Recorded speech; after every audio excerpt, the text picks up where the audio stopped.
हे all, स्वागत है एक बार फिर से आपका वेस्ट बंगाल के एक और दिन की एक और कहानी में। आज है Chandigarh to Australia cycling trip का डे 394 और वेस्ट बंगाल में राइड करते हुए मुझे आज पूरे 8 दिन हो चुके हैं। ये जगह, इसका नाम बिटाई है और मैं यहाँ पर इस इंडियन ऑयल के पेट्रोल पंप पे कल रात को रुका था। और सबसे खास बात यह है कि ये जो पेट्रोल पंप है इंडिया और बांग्लादेश के बॉर्डर से सिर्फ 600 मीटर की दूरी पर है। तो आज मैं आपको बॉर्डर दिखाने के लिए लेकर के चलने वाला हूँ, लेकिन क्योंकि आज वेडनेसडे है और आज का वीडियो रेडी नहीं है। कल रात भी मैं रात को 2 बजे तक वीडियो एडिट करता रहा था और आज सुबह उठ के मैंने फिर से वीडियो एडिट करना शुरू कर दिया था। तो जब यहाँ के स्टाफ के लोगों ने देखा कि मैं अपनी सीट से उठ ही नहीं रहा हूँ तो 8 बजे उन्होंने मुझे एक कप चाय ला करके दी और उसके बाद 12 बजे जाके मेरा वीडियो एडिटिंग का प्रोसेस कंप्लीट हुआ। वीडियो को एक्सपोर्ट पे लगाने के बाद मैंने अपने कपड़े चेंज किए, नहाया धोया और क्योंकि सुबह से कुछ खाया नहीं था तो वो मुझे डायरेक्शन देने की बजाय वहीं पर जो एक कस्टमर पेट्रोल डलवाने आए हुए थे उनको बस समझाते हैं कि मुझे उस होटल पे ले जाकर के छोड़ दे। और मुझे बाद में एहसास हुआ कि मेरे लिए जगह को ढूंढना ऑलमोस्ट इम्पॉसिबल हो जाता अगर मैं इनके साथ नहीं आता तो वो मुझे अपने साथ मोटरसाइकिल पे एक ढाबा तक लेकर के जाते हैं, जो कि ज्यादा दूर तो नहीं था लेकिन एक स्कूल की बिल्डिंग के पीछे था। तो मैं वहीं टेबल पे जाके बैठ जाता, प्लेट में मुझे मेरा खाना सर्व किया जाता है और इस तरह की जगह को ढूंढना मेरे जैसे के लिए एकदम इम्पॉसिबल होता। एक्चुअली ये जो जगह है ना, ये यहाँ की मार्केट है जिसमें बैम्बू के बहुत सारे स्टॉल्स बनाए गए हैं। तो ये जो मेरा नया दोस्त है इसने मुझे खाना ऑर्डर करने में हेल्प की। जब मैं खाना खा रहा था तो मुझे कुछ सुनाई पड़ता है अपने कान में। तो उसका एक दोस्त है जो कह रहा है कि वो खाने का बिल पे करना चाहता है। तो जब मैंने ये बात सुनी तो मैंने उसको पोलाइटली मना कर दिया। ना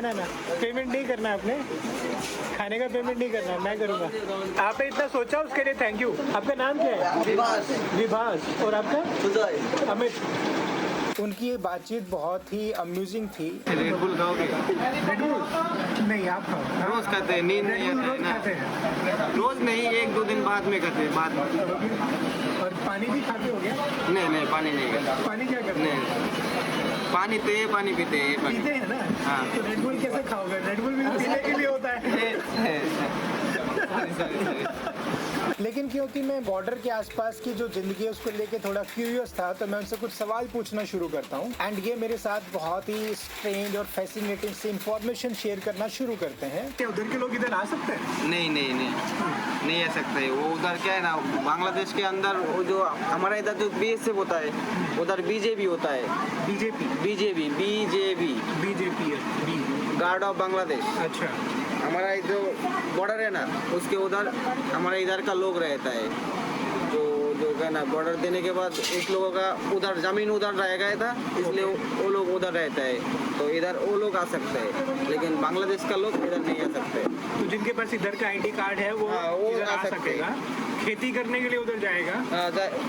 इधर का लोग उधर जा सकते खेत है ना? हाँ, उधर खेत है। दिन में सुबह जाएंगे, शाम को वापस? शाम 5 बजे के अंदर वो लोग इधर आ जाएगा। और ये रोज होता है? हाँ, रोज होता है। ऐसे जैसे हमको सुनते हैं ना कि बांग्लादेशी बॉर्डर क्रॉस करके इधर आ रहे हैं। उससे 30 किलोमीटर उधर है, ठीक है, उधर बॉर्डर नहीं है। चपरा होता है ना, चपरा। हाँ, चपरा में ऐसा होता है? अभी नहीं होता है। अभी बॉर्डर उसमें मॉडिफाई किया है, बॉर्डर ऊंचा कर दिया।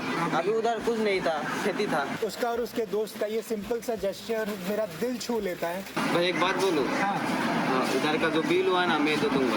अरे नहीं भाई, रिक्वेस्ट है भाई, रिक्वेस्ट है। Okay, thank you. खाना खाने के बाद हम लोग इस मार्केट को एक्सप्लोर करने के लिए निकलते हैं और एक एक करके हम सारी गलियों में घूमते हैं। ज्यादातर जो शॉप्स हैं यहाँ पे गारमेंट्स या रेडीमेड क्लोथ ही बेचती हैं। वैसे तो यहाँ पे बहुत ज्यादा भीड़ नहीं थी, परिवार के कुछ लोग बच्चों के साथ आए हुए थे और शॉपिंग कर रहे थे।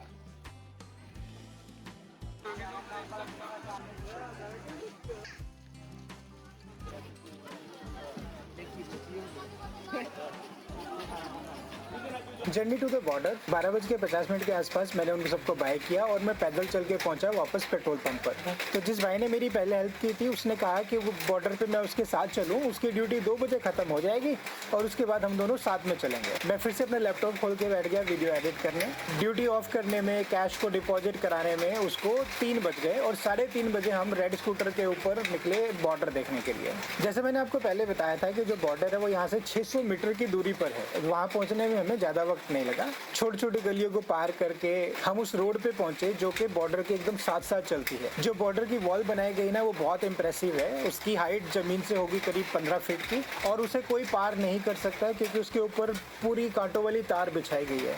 और इस सड़क के ऊपर आर्मी के जो BSF के सोल्जर्स हैं वो साइकिल पे पेट्रोलिंग करते रहते हैं। इस बॉर्डर को देख के ना मुझे अजीब सी फीलिंग आई, पर ये खुशी वाली फीलिंग तो बिल्कुल नहीं थी। से बंटवारा होता है? उधर दूसरा देश इधर दूसरा देश। ये तो हमारा भाई इंडिया का देश ना। पहले वही है जैसे दो भाई बट जाते हैं ना बीच में दीवार लग रहा है, दो भाई बट गए बीच में दीवार खड़ी हो गई है। तू अलग मैं अलग, ना तेरा कुछ ना मेरा कुछ। बताओ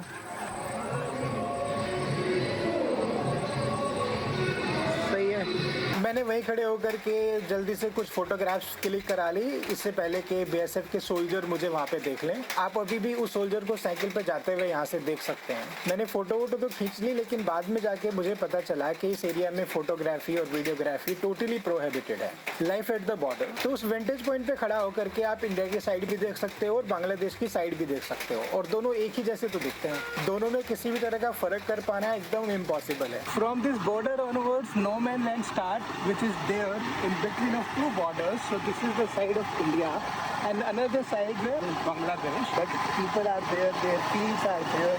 They go there showing their identity card and come back after showing it. बार बार मेरे जहन में ये गाना गूंज रहा था कि पंछी नदियाँ हवा के झोंके कोई सरहद ना इन्हें रोके। तो ये जो मेरे दोस्त हैं इन्होंने मेरे साथ बहुत सारी इन्फॉर्मेशन यहाँ के बारे में शेयर की और कुछ मैंने भी यहाँ पर रहते हुए ऑब्जर्वेशन किए जो मैं आपके साथ शेयर करने वाला हूँ। तो हर 200 और 300 मीटर की दूरी पे एक चेक पॉइंट बनाया गया है और बीच में शेड्स बनाए गए हैं। इंडिया वाली साइड पे सर्विलेंस कैमरा लगाए गए हैं जो कि इस रोड पे होने वाली हर एक मूवमेंट पे नजर रखते हैं। एक डॉक्यूमेंटेशन वेरिफिकेशन के लिए भी चेक पॉइंट है। उसके आगे जाने के लिए आपको अपने डॉक्यूमेंट दिखाने पड़ते हैं। ये जो बॉर्डर है इसके दूसरी तरफ भी इंडिया के लोगों के खेत है और कुछ गांव है और वो जो लोग वहाँ उस गांव में रहते हैं उनको जब इंडिया की साइड पे आना होता है तो इसका जो प्रोसेस है वो बड़ा स्ट्रक्चर है और बहुत चैलेंजिंग भी है। तो अब मैं आपके साथ शेयर करने वाला हूँ कि वो लोग बॉर्डर कैसे क्रॉस करते हैं। ऑपरेटिंग आज सुबह के 6 बजे से लेकर शाम को 5 बजे तक है, यानी 5 बजे के बाद आप जा नहीं सकते, 6 बजे के पहले इधर आ नहीं सकते। हर बार एंट्री और एग्जिट पे आपकी थोरो चेकिंग होती है। सबसे पहले मेटल डिटेक्टर के थ्रू आपकी स्क्रीनिंग की जाती है। सोल्जर्स आप बॉडी को चेक करते हैं और हर बार लॉग बुक में आपका रजिस्ट्रेशन या एंट्री कराई जाती है। आपकी इंडिया की तरफ की जो ID कार्ड है उनको आप जाते हुए बॉक्स में डाल करके जाते हो। जब आप वापस आओगे तो आपको वापस मिल जाएगा। मैंने यहाँ पे आर्मी की तरफ से किस तरह की स्ट्रिक्ट रीइंफोर्समेंट को देखा उसका एक एग्जाम्पल देता हूँ। तो एक यंग सा लड़का था, वो अपने साथ कॉन्डोम लेके जा रहा था, वो भी उसको ले जाना अलाउड नहीं किया गया। तो किसी भी तरह की दवाई और इस तरह की चीजें को उस तरफ ले जाने में रिस्ट्रिक्शंस हैं। मुझे लोकल लोगों ने बताया कि इंडिया की तरफ के जो प्रोडक्ट हैं वो उस तरफ बहुत महंगे बिकते हैं। जैसे कि अगर यहाँ पे एक दारू की बोतल 1000 रुपए की तो वहाँ उसका 3000 मिलता है। इसी तरह के जो ड्रग्स यहाँ पे सस्ती है उसका उस तरफ बहुत ज़्यादा पैसा मिलता है। लोकल्स ने बताया कि यही वजह है कि यहाँ के जो लोग हैं उनके पास आपको हाई एंड मोटरसाइकिल मिलेगी और मैंने भी देखा है कि ज़्यादातर लोगों के पास जावा की मोटरसाइकिल है, बुलेट है, रॉयल एनफील्ड है या फिर यामा की हाई एंड बाइक्स हैं। पर इसीलिए शायद यहाँ पर जो सिक्योरिटी है उसको इतना स्ट्रिंजेंट रखा गया है। हर एक इंसान जो बॉर्डर क्रॉस करके इधर आता है और उधर जाता है, चाहे वो आदमी हो, औरत हो, बच्चे हो, सबकी पूरी चेकिंग की जाती है। There is one more thing that no one is allowed to take their vehicles to that side of the border. They have to park it at the entry gate. So when I was there and looking at this process and the kind of strictness army soldiers were showing towards them, it made me feel little bad. When I looked at the same thing from a different point of view, I could understand why they are so strict. So this kind of strictness and the border is at India side only. If you look at the side of the Bangladesh, they don't have such kind of a security and they have not built up the boundary wall. Evening adventure. तो border देखने के बाद, पूरा experience लेने के बाद 4:15 बजे हमने अपने रिटर्न की जर्नी शुरू की। तो मेरी साइकिल तैयार थी, मैं तैयार था, बस जाते ही मुझे साइकिल उठा के करीमपुर की तरफ राइड करना शुरू कर देना था। अब हम एक ऐसी सेटलमेंट को क्रॉस कर रहे थे जिसमें बांग्लादेश के रिफ्यूजी लोग रहते हैं। जगह देखने में अच्छी लगी बिकॉज जो घर थे, जो ग्रीनरी थी और जो इस एरिया में पिछले 10 दिनों से एक मेला लगा हुआ है और जो देवर बंधु है बहुत टाइम से मुझे इंसिस्ट कर रहे हैं कि मुझे वो मेला देख करके जाना चाहिए। तो जब हम इस मेले को क्रॉस कर रहे थे तो जलेबी का जो खुशबू थी ना उसने मेरा ध्यान अपनी तरफ खींचा और मैं स्कूटर से उतर के उस दुकान पे जाता हूँ, 30 रुपए की जलेबी लेता हूँ। देवव्रत बंधु का आइडिया था कि भाई लेके पेट्रोल पंप पे चलते हैं, सब साथ में बैठ के खाएंगे। लेकिन उसकी खुशबू मुझे रुकने की नहीं दे रही थी और मैं वहीं खड़ा होकर के सारी जलेबी खा जाता हूँ। जन्नत है तो मजा आ गया। अपने भाई को सिर्फ 2 ही पीस मिलते हैं और जब मुझे शर्म महसूस होती है तो मैं वापस दुकान पे जाके पेट्रोल पंप का जो स्टाफ है उसके लिए 20 रुपए की और जलेबी खरीदता हूँ। Unexpected hospitality. अब देवव्रत बंधु एक चालाकी करते हैं, वो वापस पेट्रोल पंप पे आने की बजाय स्कूटर को अपने ही एक कुलीग के घर की तरफ मोड़ देते हैं। जब हम उनके घर पहुंचते हैं तो उनकी जो वाइफ है वो हम लोगों को अंदर आने के लिए कहती हैं, लेकिन जब देवव्रत बंधु आनाकानी कर रहे थे तो मैंने उनका कहा कि हम अंदर आ जाएंगे लेकिन बशर्ते आपको हमें चाय पिलानी पड़ेगी। बॉर्डर घुरा है कैसे? बॉर्डर घुरा? हाँ बॉर्डर घूम गया। हाँ चलो ओके मिलेंगे। आप चाय पिलाओगे? अरे भाई तो सुमता जिगा ना करो। क्या नाम है इसका? आराध्या विश्वास। हेलो राधिया कैसे हो? हेलो।